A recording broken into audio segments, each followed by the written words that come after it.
In the following episode, we will hear distressing accounts of abuse, violence, femicide, and suicide.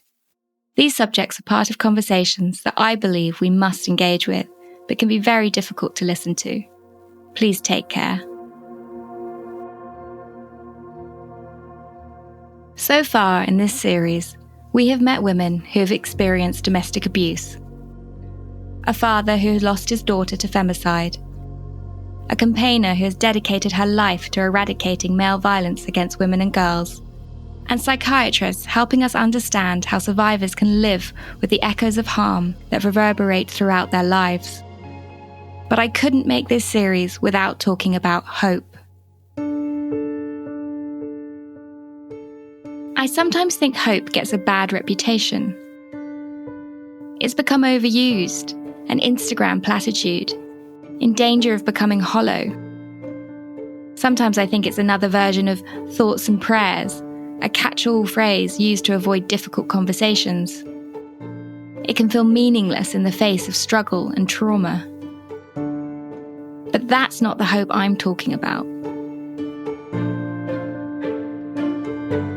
The hope I'm talking about isn't naive or a form of denial, papering over the deepest of wounds. Hope is what drives people forward. Perhaps it's the hope that sharing a story can help someone else, or that society can and will change. One thing is for sure.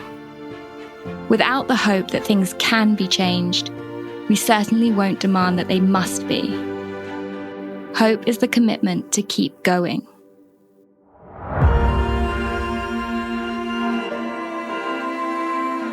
So where do we find that hope? When we see another headline, another Giulia Cechettin, or Kiena Dawes, or perhaps when it's much closer to home, when we learn about a colleague or a friend or a cousin. In this episode, I meet the people who help me hold on to hope.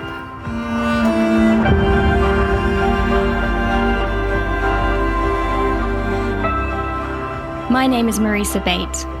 I'm a feminist journalist who reports on the lives of women, and this is Echoes of Harm, a podcast by Cora Media in collaboration with Angelini Pharma.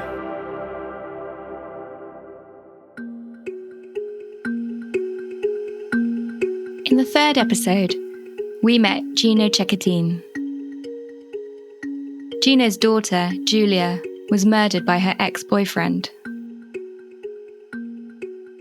In the aftermath of Giulia's death, the family set up Fondazione Giulia Cechettin.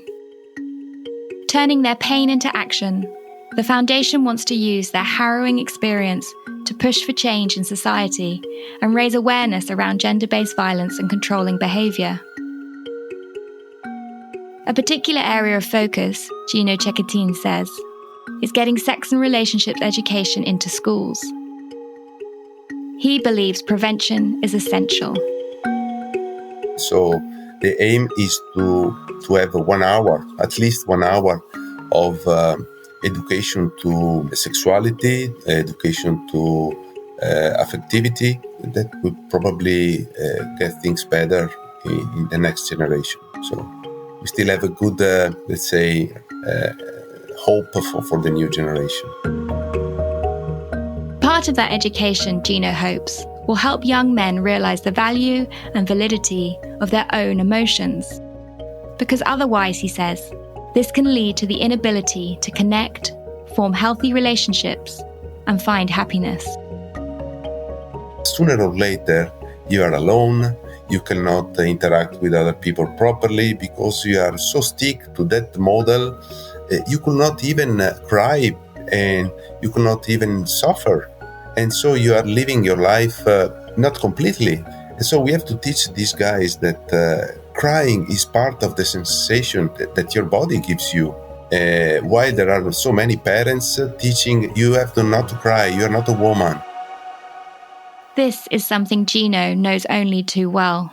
Even myself, how many times my father said to me, please don't cry for these things because only women cry for these things. And so I think I cried for the first time only when I was adult, probably I cried for the first thing when my father's cried. So, and I was 39.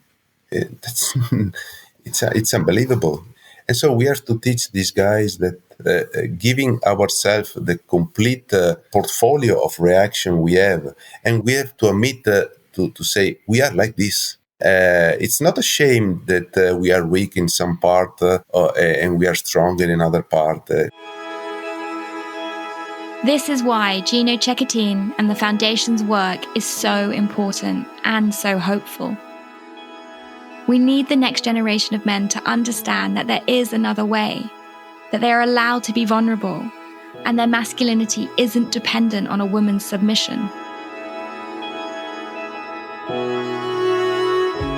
Everyone I spoke to for this podcast said there needed to be a greater focus on not just keeping women safe, but the behaviour of men.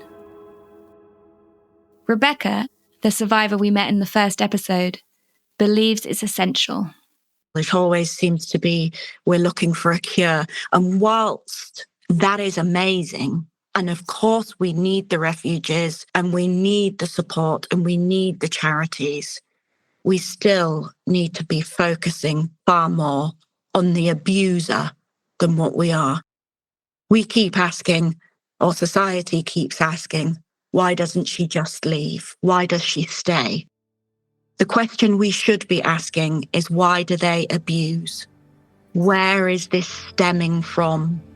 Where is the seed being planted and growing into domestic abuse and violence against women and girls?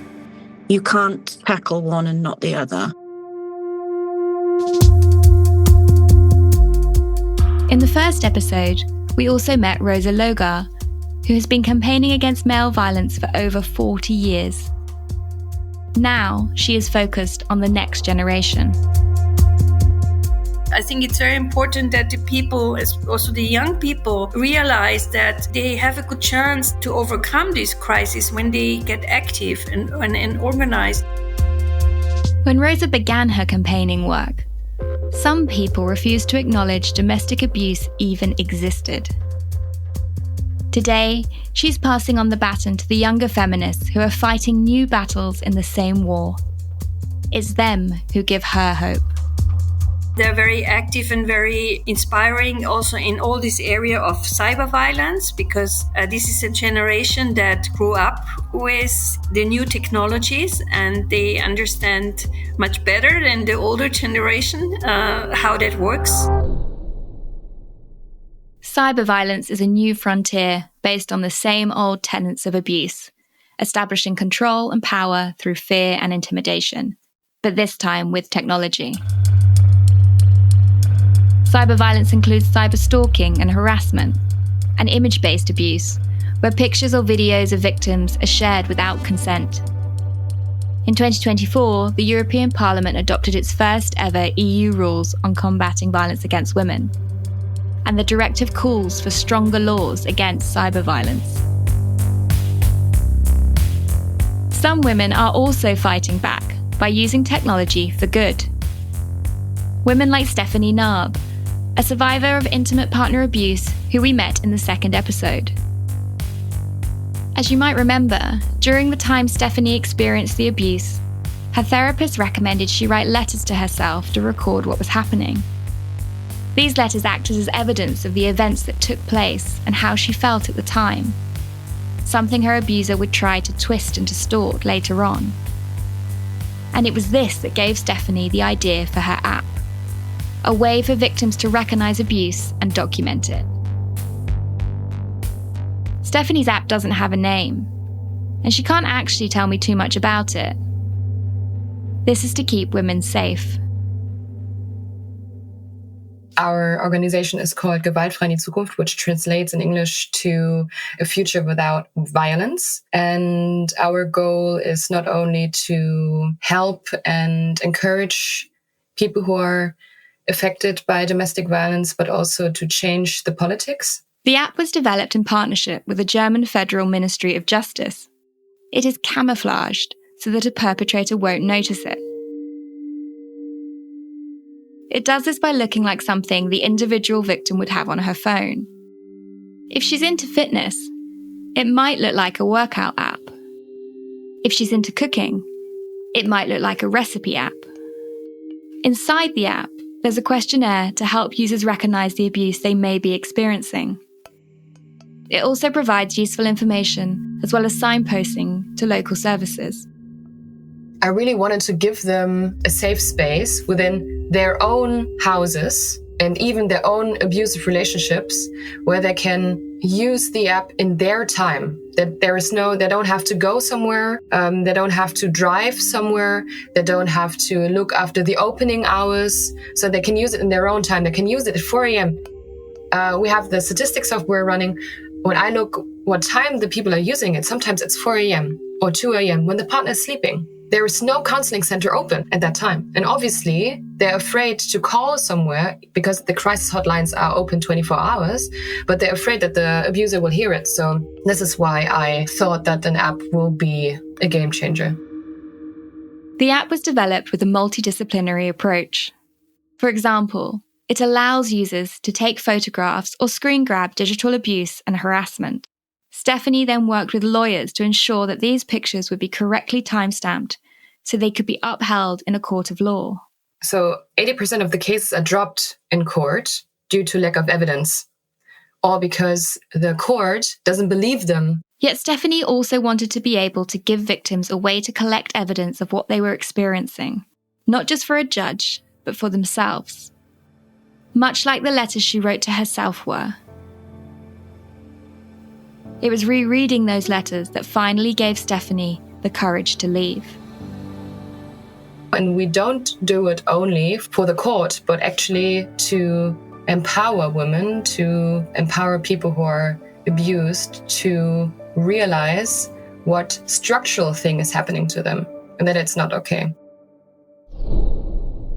I want to return to Kiana Dawes, the young mother who died by suicide, who I mentioned right at the start of the series. Kiana was a victim of horrific physical and psychological abuse by her boyfriend. When she died, she left a note saying she was murdered by her partner. She left behind her 9-month-old baby. Currently, in the UK, there's growing awareness around the number of victims of male violence and domestic abuse who are committing suicide. Kiana Dawes' partner, Ryan Wellings, was the first defendant to be tried in front of a jury for manslaughter after Kiana took her own life. If he'd been found guilty on that charge, it would have set an important new legal precedent, recognising the link between domestic abuse and suicide. To help understand suicide in the context of male violence, I contacted Dr. Isabella Berardelli, an Associate Professor of Psychiatry in the Department of Neurosciences, Mental Health and Sensory Organs at the Sapienza University of Rome. Berardelli specializes in suicide. Authors of suicide-related studies revealed that feeling of hopelessness was one of the most important factors in suicide. So hopelessness is an interesting construct that researchers and doctors and medical study very deeply. Kiana Dawes couldn't see a path ahead. This, says Dr. Berardelli, is one of the signs of hopelessness.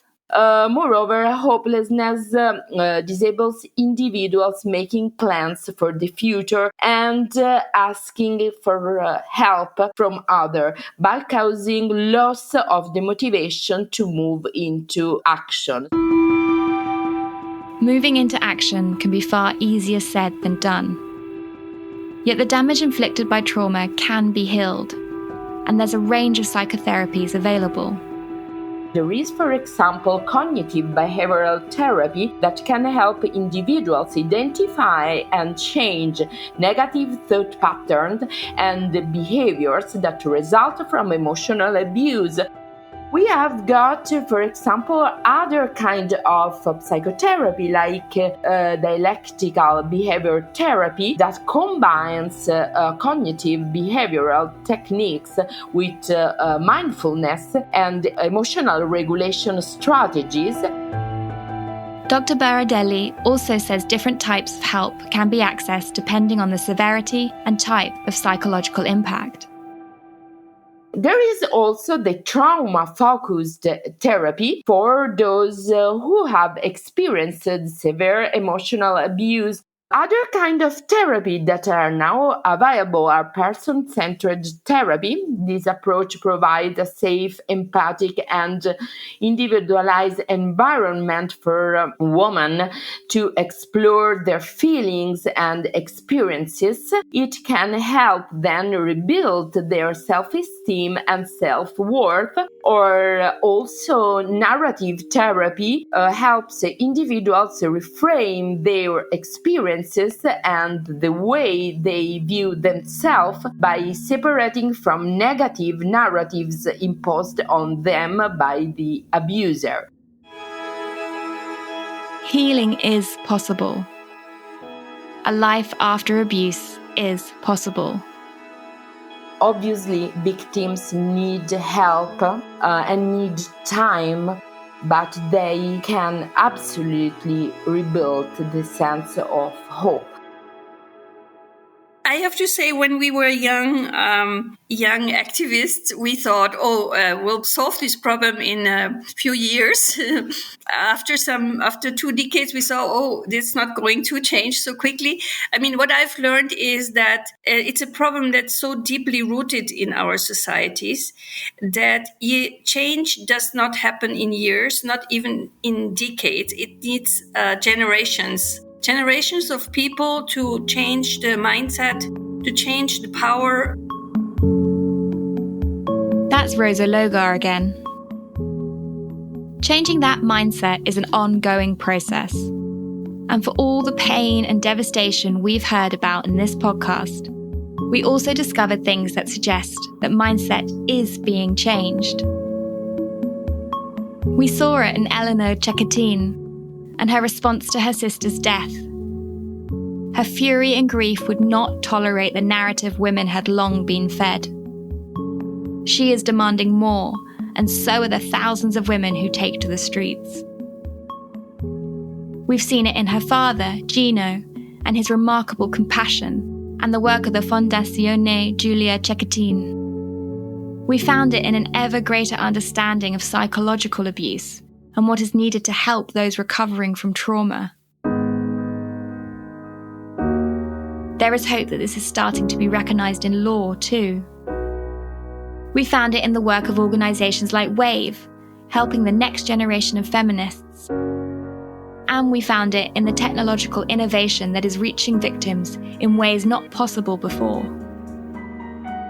These are the things that give me hope. I want to give the last words to the survivors, because without their words, we can't move forward at all. Their testimony and the exhausting act of sharing their story is at the root of this change. First, you'll hear Rebecca, and then you'll hear from Bridget, who we met in episode 2. Thank you for listening to Echoes of Harm. And I want to tell people that life after abuse can and does exist with the right help and support. If you are worried or concerned that you may be experiencing domestic abuse or that somebody you know may be experiencing it, then please do reach out to a specialist charity. They are equipped with all the right tools to help and support you. It's completely anonymous. And I know that perpetrators use a lot of lies things like, if you reach out to anybody, you'll have your children taken off you. And, these are the things that are used to trap you. You're scared that if you do reach out, a police just going to storm your house, a social services going to storm your home and take your children. And it's not true. So please, safely, when you can, reach out for help and support. I mean, I could cry. I'm going to try not to cry, but I've had so many amazing people who have stepped up and supported us. And if I didn't have those people, I wouldn't be able to be where I am right now. And so as dark and dire as we talk about abuse and the situation and the challenges with legal system and not having agency, there's also this whole world of goodness and solidarity and the ability to want you to win and just be a better human being. And something that I know, and my kids will tell you, and it's something that I'll take to my grave, that it is important for them to see that their mom had a huge challenge and that she fought and that she, overcame it, and that I'm certainly not perfect. And, they've seen me stressed, but I think it's more realistic and they see me as a human being. And so for people that are going through it, you are a human being and it takes an average of 7 times to leave. So for anyone listening who hasn't left yet, there's no shame. So, just keep believing and knowing that you deserve happiness and you deserve a good life. And there will be people that will come out of the woodwork to help you. So I guess that's it.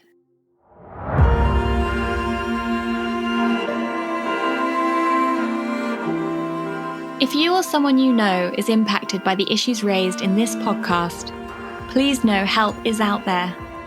You can find details of organizations that provide support in the podcast description.